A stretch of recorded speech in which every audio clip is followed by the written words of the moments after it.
Let's go. Step back in time. Do you still remember? Step back in time. What you waiting for? Step back in time.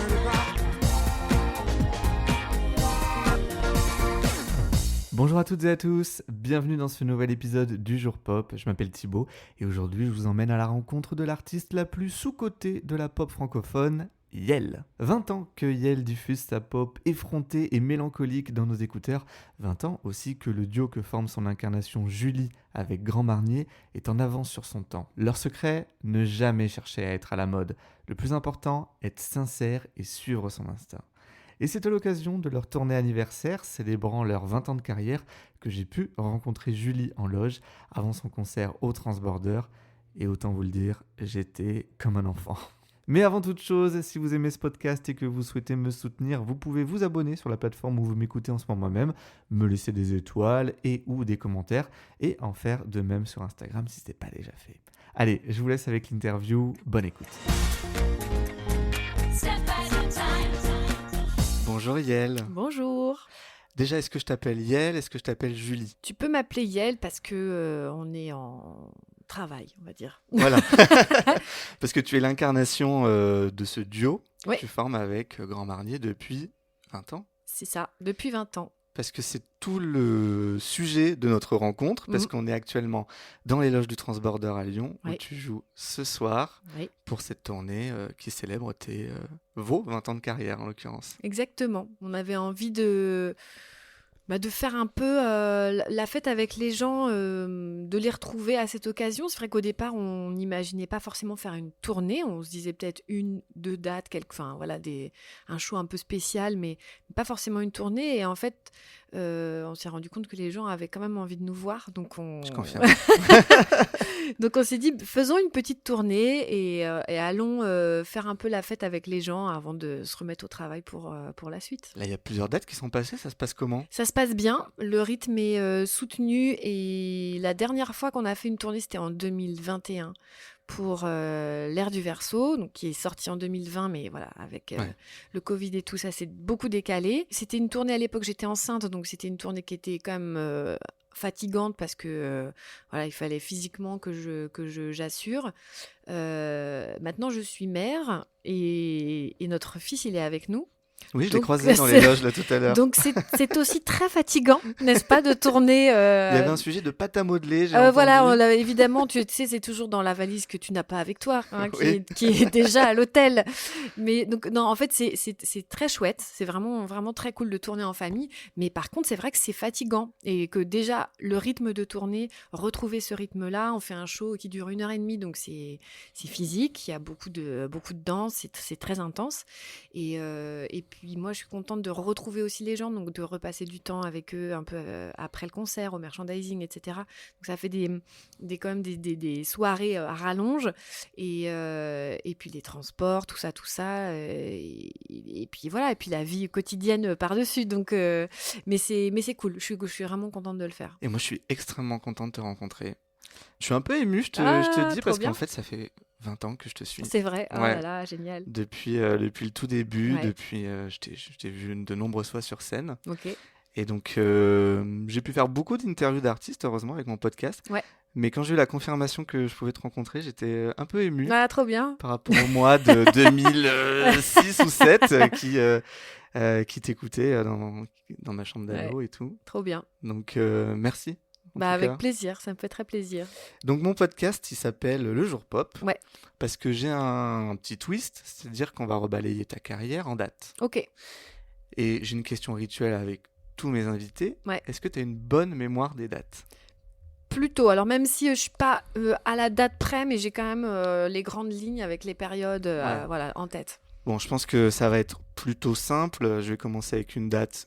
Je pense que tu l'auras, c'est le 22 septembre 2005. Ouais, je pense que c'est la mise en ligne de Je veux te voir sur MySpace. Exactement. Ouais. Je veux te voir dans un film pornographique, en action avec ta vie, sans potatoes ou bien frites, pour tout savoir sur ton anatomie, sur ton cousin t'es qui, et vos accessoires fétiches. Ce titre qui s'appelait Short Dick Short Cuisy. Dick Cuisy à Ouais. la base. Et- Et alors, MySpace pour ceux qui m'écoutent et qui ne savent pas, c'était l'ancêtre de TikTok, un peu. Ouais, on peut dire que c'était un mélange de Insta, Facebook, TikTok, parce que il y avait, c'était un premiers réseau réseaux social. sociaux, Voilà, ouais. c'était un réseau social.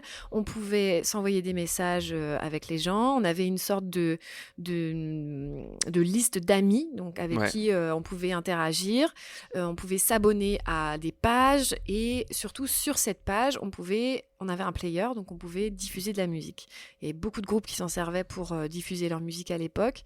Et puis, c'était aussi un peu un vivier pour découvrir des choses. Nous, les premiers, on a découvert plein de trucs sur MySpace. Et puis, ça permettait vraiment de diffuser de la musique alors qu'il n'y avait pas encore du Spotify et compagnie. Ouais, non. Et vous avez fait ce qu'on appelait pas encore un buzz avec la chanson. C'était un buzz à l'époque, mais c'était... Par exemple, on a les premières semaines, on a eu, je crois que c'était 2000 écoutes en 2 jours, un truc comme ça. C'était vraiment énorme Oui, à l'époque. oui, je m'en souviens. Maintenant, t'es là, 2000 écoutes en 2 jours.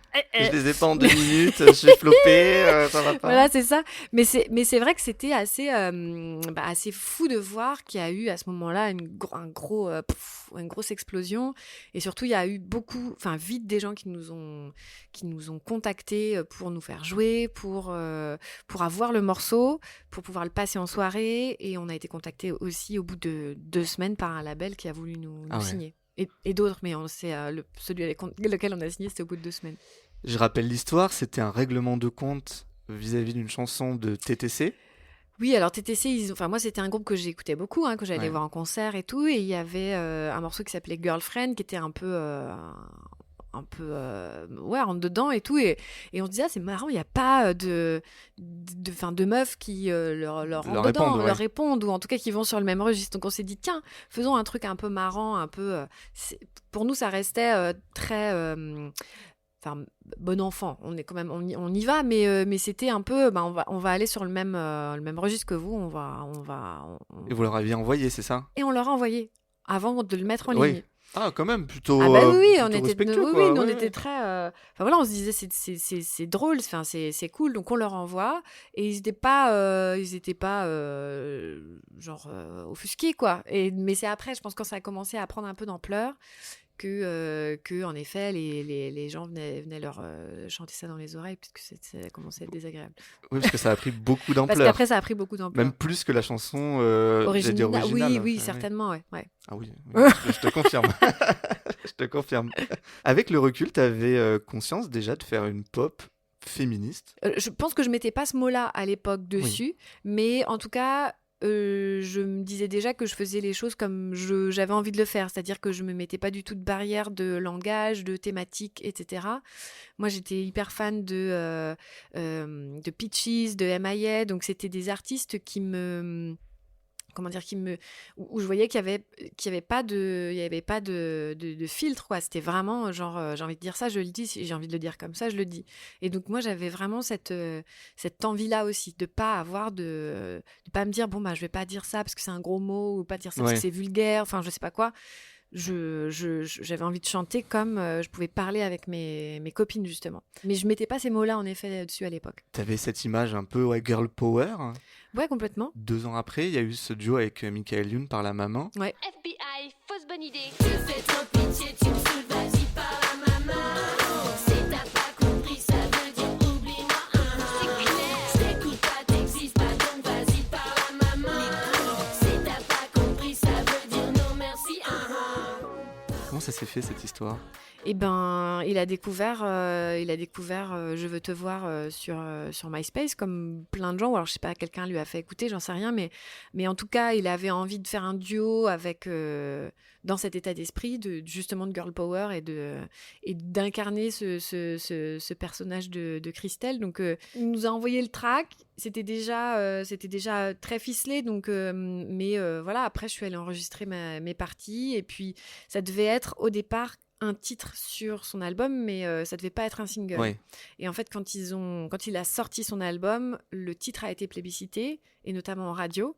Et à ce moment-là, ils se sont dit, on va peut-être le sortir quand même, et on va faire un clip. Et enfin voilà, il y a après Boule toute de neige. l'histoire qu'il y a eu derrière. Ouais. Ça a été un énorme carton, cette chanson. Elle est restée Ouais. 7 semaines numéro 1. Ouais.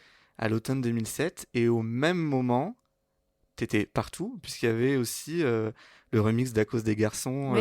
version tectonique. Ouais. Je dis version tectonique. Oui, qui est devenue, qui en est devenu, tout cas, ouais. qui est devenue l'hymne de la tectonique.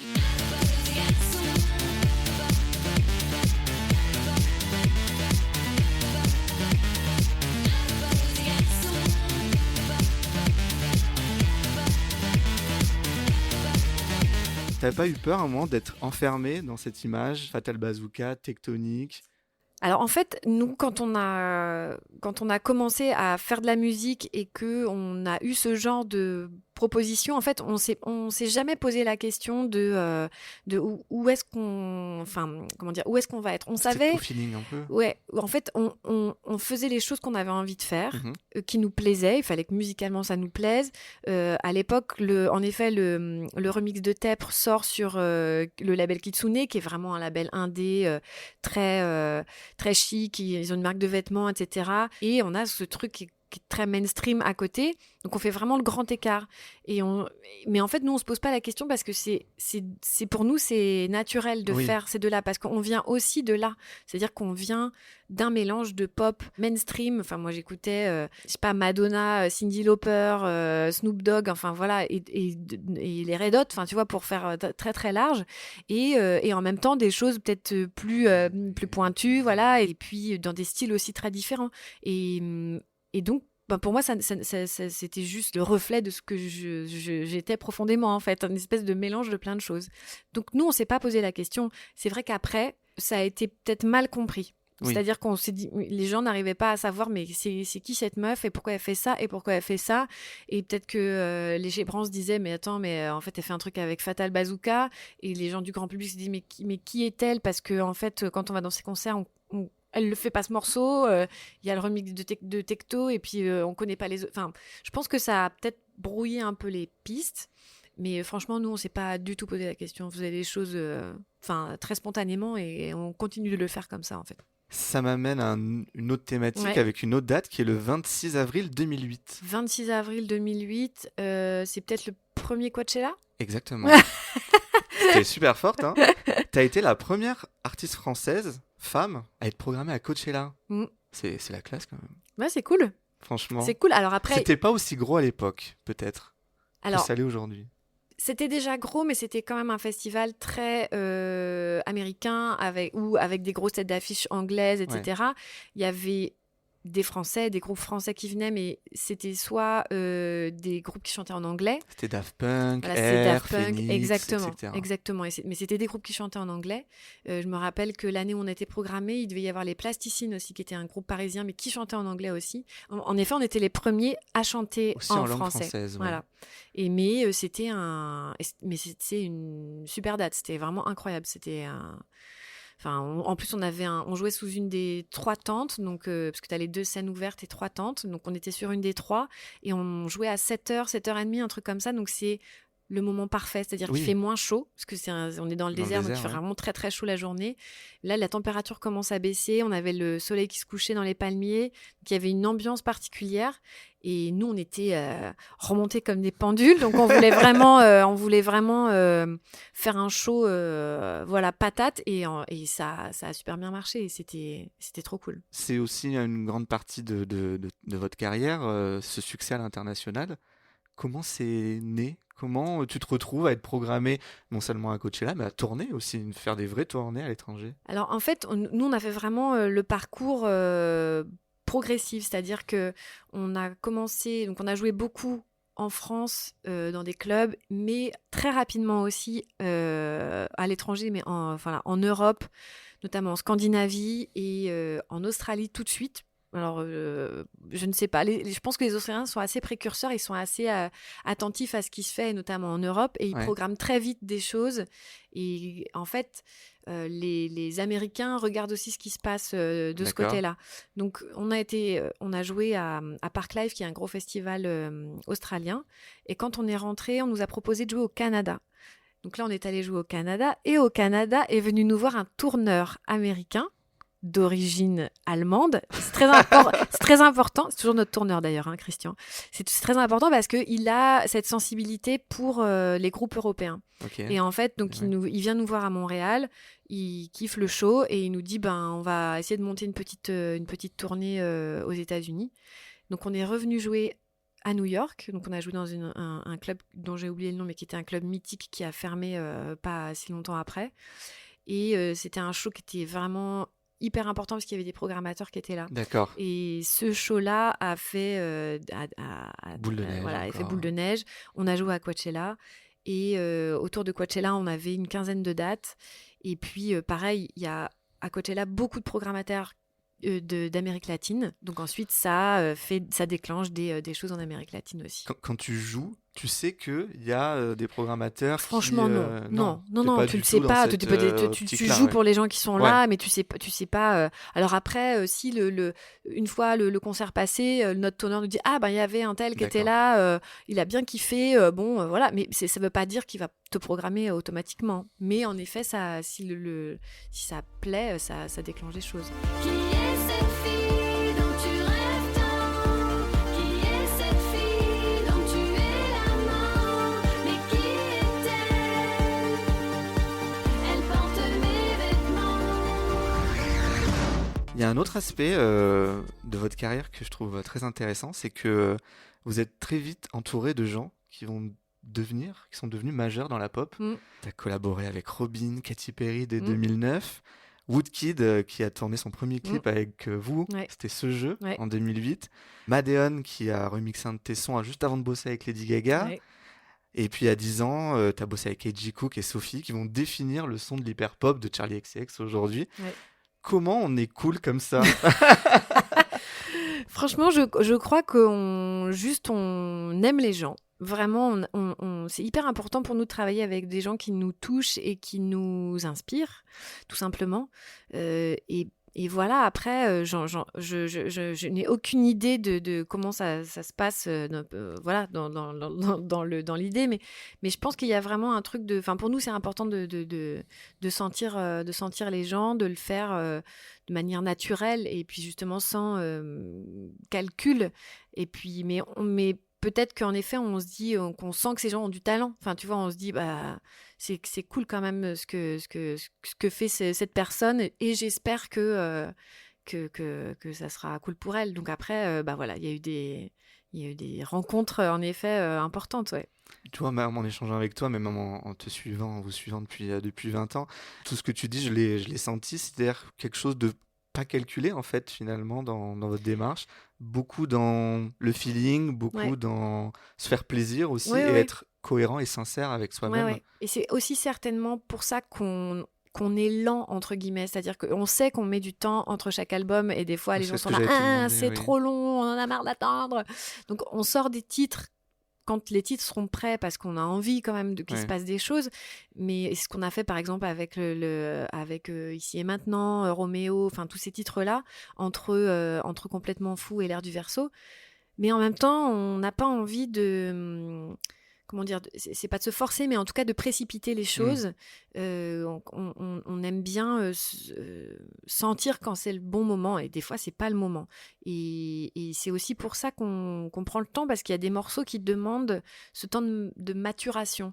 Et tu vois, je pense à des titres comme Peine de mort ou à Karaté ou je sais même Émancipance. Enfin, puis je pourrais en citer plein. Hein. Ce sont des titres qui ont comment dire, qu'on avait dans les tiroirs et qu'on écoutait régulièrement, et on se disait j'aime ce morceau, mais pour l'instant j'arrive pas à trouver ce qui fait que ça va basculer et que je vais réussir à en faire une chanson, et voilà, et des fois ça prend des mois, des années, mais il y a un moment où c'est le moment. Et le moment où tu te dis attends, mais si on fait ça en fait, et si on dit ça, et si on accepte que ce titre en fait ce soit un couplet, un refrain, et ben voilà, ça marche. Et c'est en effet se faire confiance, mais alors c'est aussi de la patience, et puis en effet savoir sentir que le temps est nécessaire, quoi, et qu'il faut se laisser ce temps-là. C'est un très bon choix. Je te confirme, là vous avez 4 albums, c'est ça,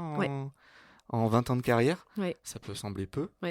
Taylor Swift en fait 4 en 6 mois. Oui, c'est ça. Mais Mais en tout cas, ils ont à chaque fois une saveur particulière. Moi qui les ai découverts à chaque fois Ouais.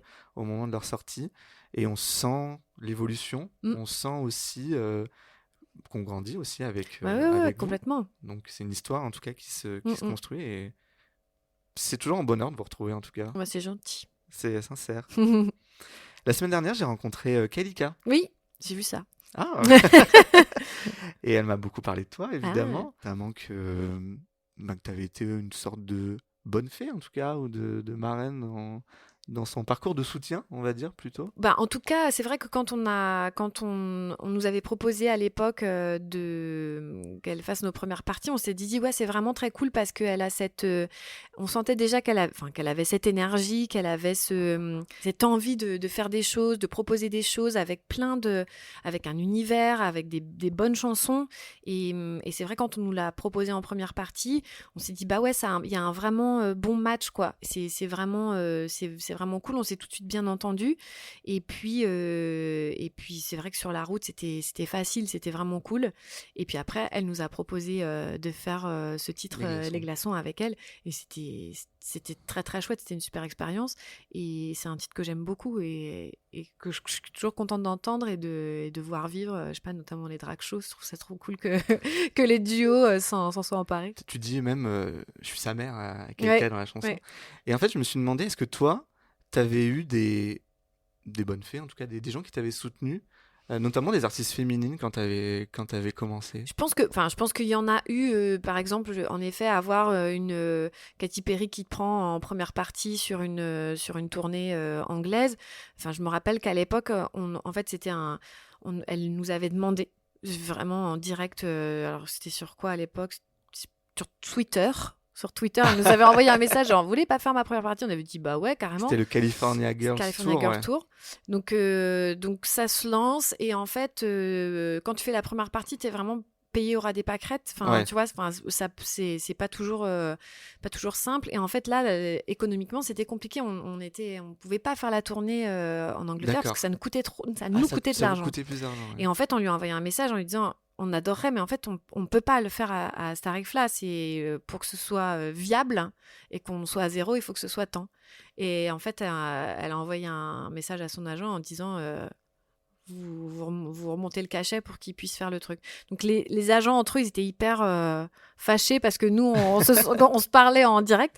Mais bref, ça s'est fait comme ça. Et je pense que ça a en effet aussi, ça nous a donné un coup de main à l'époque. Faire le foreign exchange avec Robin aussi. Enfin, ce genre d'interaction, c'est vachement important pour quand tu débutes ta carrière, quoi. J'ai une autre date. Oui.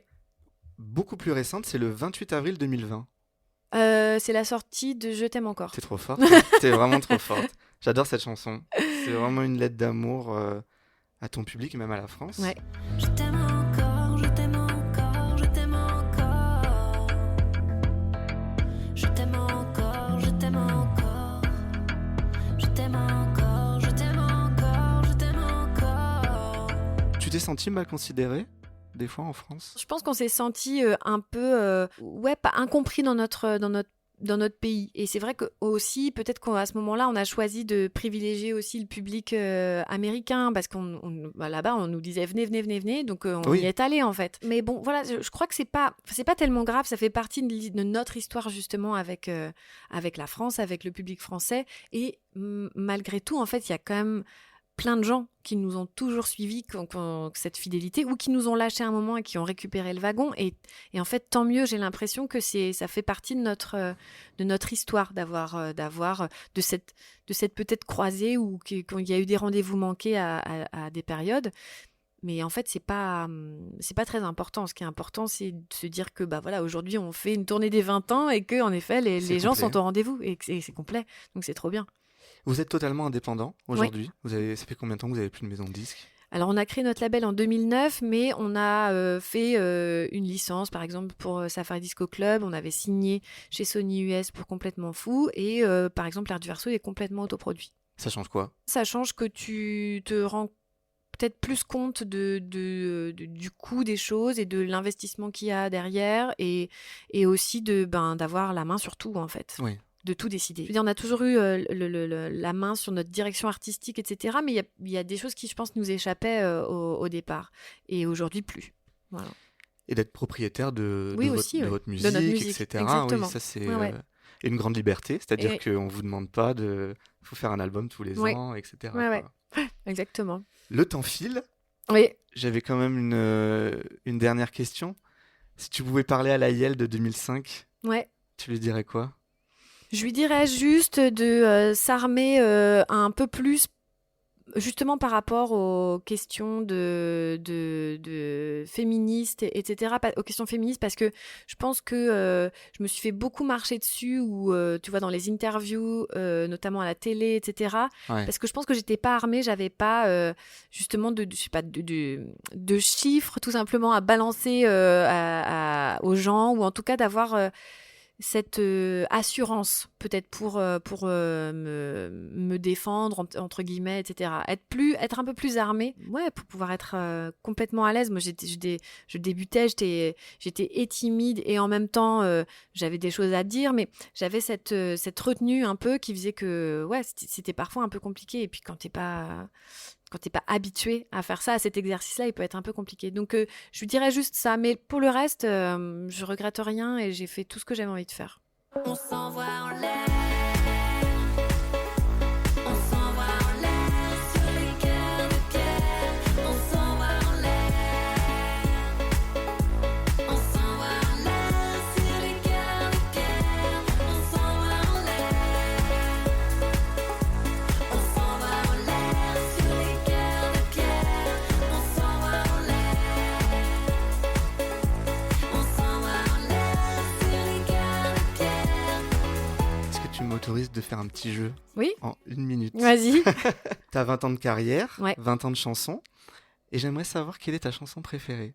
Oh, hyper dur. Donc en fait, ce que je vais te proposer 2 titres à chaque fois, Ouais. et tu vas en choisir un D'accord. de ton répertoire. Ok. Je veux te voir ou Noir? Oh, allez, je veux te voir. Je veux te voir ou Safari Disco Club? Allez, Safari Disco Club. Safari Disco Club ou Karaté? Karaté. Karaté ou À cause des garçons?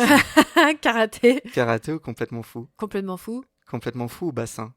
Bassin. Bassin ou la musique? Ah, c'est dur ça. Allez, bassin. Bassin ou Je t'aime encore? Ouais, je t'aime encore. Je t'aime encore ou Ce jeu?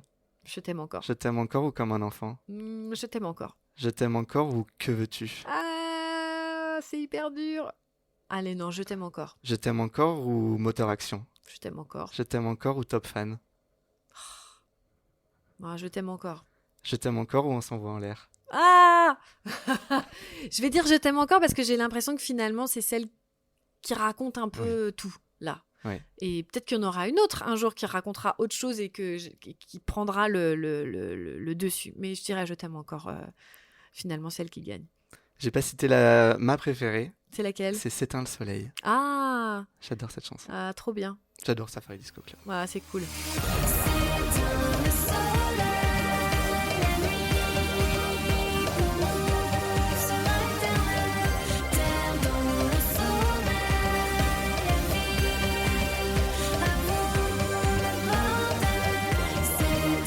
Merci beaucoup Yael Merci, Thibaut. pour ce temps. Merci un à petit toi. peu dépassé, mais Ah, ça va. Il y a aller. le petit assistant qui est venu nous couper quelquefois. J'ai très hâte de te voir sur scène. Quand l'épisode sera diffusé, tu auras déjà fait l'Olympia, mais je te souhaite quand même un très bel Olympia. Merci En beaucoup, tout c'est cas, très une gentil. très belle tournée. Merci à toi.